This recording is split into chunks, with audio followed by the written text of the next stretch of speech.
الرحمن. السلام عليكم ورحمة الله عليكم وبركاته. السلام، أهلا بالشيخ. طيب حياكم الله جميعا. حياكم الله. طيب أنت ذكرت رواية في صحيح مسلم. طيب ما الرواية موجودة في كتاب بحار الأنوار للمجلسي، جزء 101 صفحة 290. يقول المجلسي: الحسين بن سعيد أو النوادر عن علاء عن محمد عن أبي جعفر عليه السلام قال: قال رسول الله صلى الله عليه وآله وسلم: اللهم إنما أنا بشر أغضب وأرضى، وأيما مؤمن حرمته وأقصيته أو دعوت عليه ركز يا أستاذ وعد، أو دعوت عليه فاجعله كفارة وطهورا، وأيما كافر قربته أو حبوته أو أعطيته أو دعوت له ولا يكون له أهلا فاجعل ذلك عليه عذابا ووبالا. هذه موجودة. والصدوق اعتبر نوادر أحمد بن عيسى الأشعري وجعلها مما عليها المعول وإليها المرجع. أولا الرواية لم تثبت. اثنين، النوادر اعتبرها الشيخ المفيد يسموها من الشاذ، حتى أنه من هذا يعتبر من الشاذ يعني المنفرد. ثلاثة، الرواية غير صحيحة وسأذكر لك من فيها الرواية. أربعة، وين أنه النبي سب في الرواية؟ هو دعا عليه، النبي يدعو، النبي اللهم عليك ببني أمية، الإمام علي عليه السلام يدعو اللهم عليك بمعاوية وأشياعه كما أنت عندكم. احنا ندري النبي يدعو. وين في الرواية أنه سبهم؟ اقراها الرواية. هو قال أقصيته، ما قال سبب. أو دعوت عليه. اي لا يا أخوان، فاجعله كفارة وطهورا. لحظة، أنا دعوت على واحد ثم بعد ذلك يقول اللهم احنا كلامنا انه النبي يدعو، النبي يدعو. وين انه فيها ان النبي سب وبدون سبب كما عندكم في مسلم؟ طيب الآن طيب؟ في وقف لا تروح الكتاب الثاني، خلينا نكمل الكتاب الأول. وأنت الآن ضربتني روايتي أنا اللي جئت بها من صحيح مسلم، وبوب النووي بابا أو مسلم باب من لعنه النبي بدون سبب ما فعل ايش. اسمع كلام النووي. طيب اسمع كلام النووي بإنصاف. أنا سأسمع وتقرأ وعلى عيني وعلى راسي، لكن ليعلم الجميع أخونا الشيخ عبد الرحمن أن الرواية اللي جئت بها لا تضرب ما عنده. لماذا؟ لأن ما فيها سب، فيها الدعاء، والنبي يدعو عليك بقريش، عليك بالكفار، عليك بوعد اللامي، عليك بمعرف منه، النبي يدعو. الآن اقرأ ماذا قال النووي، تفضل. يقول النووي رحمه الله في الجزء 16 شرح صحيح مسلم من صاد 152 ماذا يقول؟ يقول: فإن قيل كيف يدعو على من ليس هو أهل بالدعاء عليه أو يسبه أو يلعنه ونحو ذلك، فالجواب ما أجاب به العلماء، ومختصره وجهان: أحدهما أن المراد ليس بأهل لذلك عند الله تعالى وفي باطن الأمر، ولكنه في الظاهر مستوجب له ذلك، فيظهر له صلى الله عليه وسلم استحقاقه ذلك بأمارة شرعية، ويكون في باطن الأمر ليس أهلا لذلك، وهو عليه الصلاة والسلام مأمور بالحكم بالظاهر والله يتولى السرائر. والثاني أن ما وقع من سبه ودعائه ونحوه صلى الله عليه وسلم ليس بمقصود، بل هو مما جرت عليه عادة العرب في وصل كلامها بلا نية، كقوله تربت يمينك وعقر حلقي. وفي هذا الحديث كما في حديث لا كبرت سنك عقر حلقة. وفي هذا الحديث لا كبرت سنك، وفي حديث معاوية لا أشبع الله بطنه ونحو ذلك، لا يقصدون بذلك شيئا من ذلك حقيقة الدعاء، فخاف صلى الله عليه وسلم أن يصادف شيء من ذلك إجابة، فسأل ربه سبحانه وتعالى ورغب إليه في أن يجعل ذلك رحمة وكفارة وقربة. اسمع إلى آخر كلام النووي يقول: وإنما كان يقع هذا منه في النادر والشاذ من الأزمان، ولم يكن صلى الله عليه وسلم فاحشا ولا متفحشا ولا لعانا ولا منتقما لنفسه. طيب اجاوبك، ارد عليك سيدنا. الان ترد علي سيدنا، بس خلي اجاوب اول. جزاك الله خير الجزاء مولانا حيدر الحلو. حيدر الحلو رحمه الله على والديك على ما قدمت الى القناه. شوف اخوان، يا ايها المشاهدون الكرام، الان قرأ كلاما لرجل بعد 700 عام. الرجل ما كان معهم، لكن هذا الامام النووي ماذا فعل؟ الان وجد حديثا بعد 700 عام، 767 هكذا، أو النووي 665. فبعد 600 عام النووي وجد، قال شو أسوي؟ دعني أكتب. فكتب النووي، فهو لم يكن على الحادثة، فكتب لكم الكلام الذي قرأه الأخ. هو ما كان معهم، لكن كتب هذا الكلام. شوفوا إخواني، أنا أريد أن أوقفكم على ما ذكر الأخ، أناقشه على ما ذكر. أول شيء قال: وإنما كان يقع هذا منه في النادر والشاذ من الأزمان. شنو معناه؟ معناه هذا ليس من سيرة النبي، لأن سيرة النبي طيبة، فالذي وقع ليس بطيب. فهذه حجة عليك أن هذا الذي وقع شاذ. شلون أنا مثلا الآن شلون نقول في شاذ؟ خاف هاي الكلمة. شلون الآن نقول ينشرون الشذوذ؟ يعني شنو؟ يعني المستقبح، الكلام الغير مقبول شاذ، واضح؟ فهذا وقع من النبي شاذ. لماذا؟ لأن المعروف أنه على خلق عظيم. فأولا هذا تثبيت أن قول النبي الذي فعله من أفعال النوادر والشاذ، هذا أول. اثنين، هو ماذا قال؟ قال هذا مما يجري على كلام العرب. ماذا يقول؟ قال: فسأل ربه سبحانه وتعالى ورغب إليه في أن يجعل ذلك كفارة ورحمة. ليش قال هذا النبي؟ قال: لأنه خاف النبي صلى الله عليه وآله أن يصادف شيئا من ذلك إجابة. لو كان كلام النبي حقا وطيبا، لماذا النبي خاف أنه الله يستجيب ويقع العذاب عليهم؟ هي ضده. مشكلة الإخوان ما يفككون العبارات.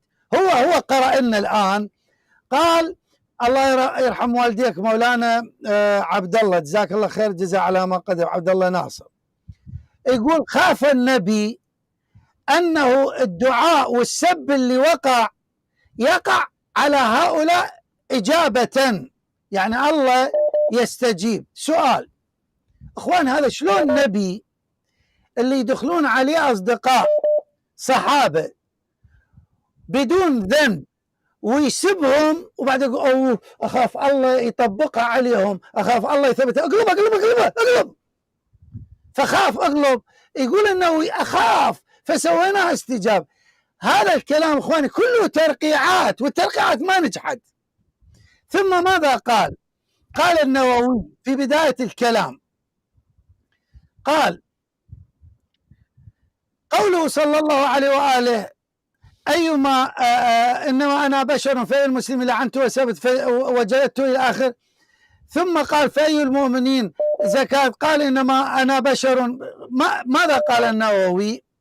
قال النووي الآتي، قال: فأيما أحد دعوت عليه من أمتي بدعوة ليس لها بآل أن تجعلها له طهورا وزكاة وقربة، هذه الأحاديث مبنية ما كان عليه صلى الله عليه وآله من الشفقة على أمته.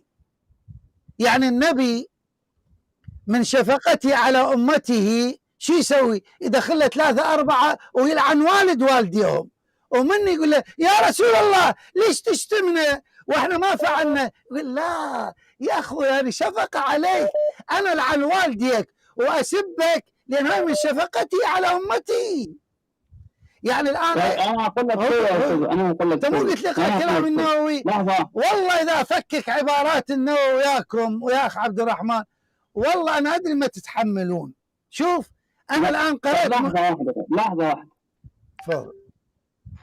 طيب النبي صلى الله عليه وسلم قال في السنن في الترمذي وغيره لمعاذ، قال لما سأل معاذ بن جبل رضي الله عنه قال يا رسول الله هل نحاسب على ما نقوله بألسنتنا؟ فقال له النبي صلى الله عليه وسلم ثكلتك أمك معاذ، وهل يكب الناس على وجوههم أو على مناخرهم إلا حصائد ألسنتهم؟ يعني هل مع ذلك يشتمه عليه الصلاة والسلام؟ لا. هاي ضدك سيدنا، معذرة، هاي ضدك. الآن النبي قال يكبكم على، شوف اخوان والله حق لكم ان تفخروا، يقول يكب على وجوهكم في جهنم حصاد ألسنتكم. طيب يا رسول الله انت ليش ما طهرت لسانك؟ تعلم نفسك، انت ربي نفسك يا رسول الله. انت تقول لسانك حصانك، زين لما يأتوك صحابة ليش تشتمهم؟ اذا انت تريد تعلم الناس، فالاولى ان تبدا بنفسك. انت حصن نفسك يا رسول الله، يلا تعلم. والله انا لو الله يوقفني يقول لي لماذا قلت عن هؤلاء عصابه وصحابه وما اعرف ايش وسب، اقول له الله يا الله، مو هو نبيك، مو نبيك ما حصن نفسه، ليش تحاسبني؟ روح عد ودير يا الله. اذا وضعت النبي في الجنه لازم أنا تضعني في الجنة. ليش؟ لأن هو ما حصن نفسه وأنا ما حصنت نفسي، فمن عدلك أنه هو في الجنة وأنا في الجنة. هذا ضدك الآن. تفضل سيدنا. طيب اللهم صل على محمد وآل محمد الطيبين الطاهرين. أخونا العزيز، أخونا يا شيخ عبد الرحمن اسمعني. هذا كلام الأخ قرأ، أنا شو دخلي؟ هو يقول يكبكم على جهنم حصاد ألسنتكم، والنبي ما ضابط روحه، يقول وما ذاك يا عائشة ايش سوت؟ يقول انت سببت، النبي ما مضبوط، يقول ما ضابط. يقول شنو سويت انا؟ يقول يا حج عبد الله يرضى عليك يا شيخ. انا ما قلت في ذلك، قلت اخونا العزيز شيخ عبد الرحمن تسمعني؟ شوف اخواني سماحة الشيخ، لماذا اعترضت على هذه؟ لحظة سماحة الشيخ يقول لي انت بترت. اولا هو قاطعني وقال لي قاطعني، فلما انا سكت احتراما له، شوف اخوان اردت ان اقرا، قطعني هو قطعني. انه بيقول لي ليش بترت؟ غير انت قاطعتني وانا احتراما لك سكت واستمعت لك احتراما. بعد ان احترمتك تقول انت تقطع النصوص. الله اكبر، يا وعد يا لامي، كم تتحمل؟ تفضل سيدنا. طيب اللهم صل على محمد وآل محمد الطيبين الطاهرين.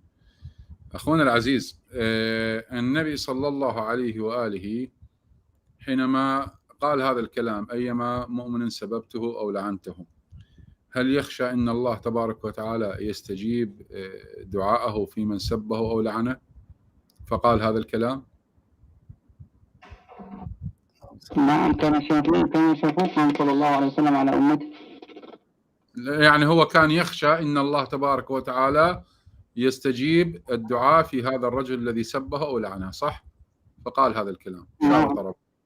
أحسن. طيب الله سبحانه وتعالى يعلم أن هذا الرجل ليس بأهل للسب ولا للعن لو ما يعلم؟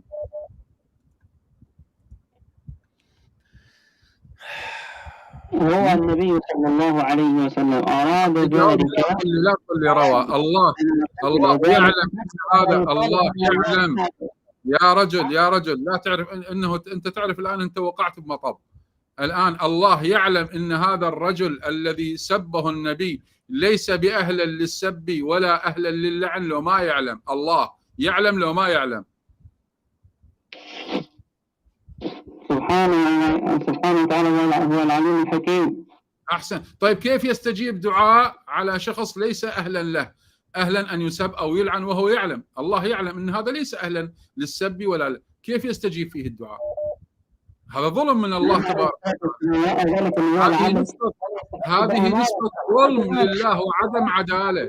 كيف الله يستجيب دعاء ولعن في رجل ما يستحق، لا يستحق الدعاء عليه ولا يستحق اللعنة؟ كيف يستجيب؟ النبي صلى الله عليه وسلم لا يفعل شيئا إلا بوحي الله له تبارك وتعالى. يا رجل أنا ما أتكلم عن وحي الله، أنا أتكلم عن عقيدتكم، عن معاني هذا الكلام الذي يضرب بعضه بعضا. النبي صلوات الله عليه وآله تقولون شارط ربه أيما مؤمن سببته أو لعنته وليس أهل لذلك فاجعل له ذلك زكاة ورحمة. السؤال: هل الله تبارك وتعالى يعلم أن هذا الرجل الذي سب ولعن ليس بأهل لذلك؟ قلت نعم يعلم. طيب كيف يستجيب فيه؟ أنا هرد عليك بحاجة أستاذ ميس. طيب الآن في كتاب المكاسب المحرمة للخميني في الجزء الأول صفحة 251 وصفحة 250 يقول: ثم إن الظاهر اختصاص الحرمة بغيبة المؤمن، فيجوز اغتياب المخالف إلا أن تقتضي التقية أو غيرها لزوم الكف عنها، بل الناظر في الأخبار الكثيرة في الأبواب المتفرقة لا يرتب في جواز هتكهم والوقيعة فيهم، بل الأئمة المعصومون أكثروا في الطعن واللعن عليهم وذكر مسائهم. فعن أبي حمزة الثمالي عن أبي جعفر عليه السلام قال: قلت له: إن بعض أصحابنا يفترون ويقذفون من خالفهم، فقال: الكف عنهم أجمل. ثم قال: يا أبا حمزة، تخيل ماذا قال: إن الناس كلهم أولاد بغاه ما خلا شيعتنا. طيب أولا أنا ما بقى عندي، بس لحظة يعلم أن كل الناس ما عدا شيعتهم أولاد بغاه. طيب أولا هذه الرواية أنا ما بقى عندي. سيدنا تفضل، عندي 30 ثانية. هذه الرواية ضعيفة وقد تكلمنا عنها. الرواية ضعيفة ولا تصح أبدا. طيب ضعيفة السند. هذه النقطة الأولى. النقطة الثانية أخونا العزيز، احنا مو كلامنا عن مسألة الاغتياب وغير الاغتياب. أنت تقول إن النبي صلى الله عليه وآله شارط ربه وإلى آخره. الحج وعد ما عنده وقت. الألباني يصحح في سنن الترمذي وغير سنن الترمذي يقول يقول عن الريح. ابقوا معي جميعا، راح نستمر البث على مواقع التواصل الاجتماعي.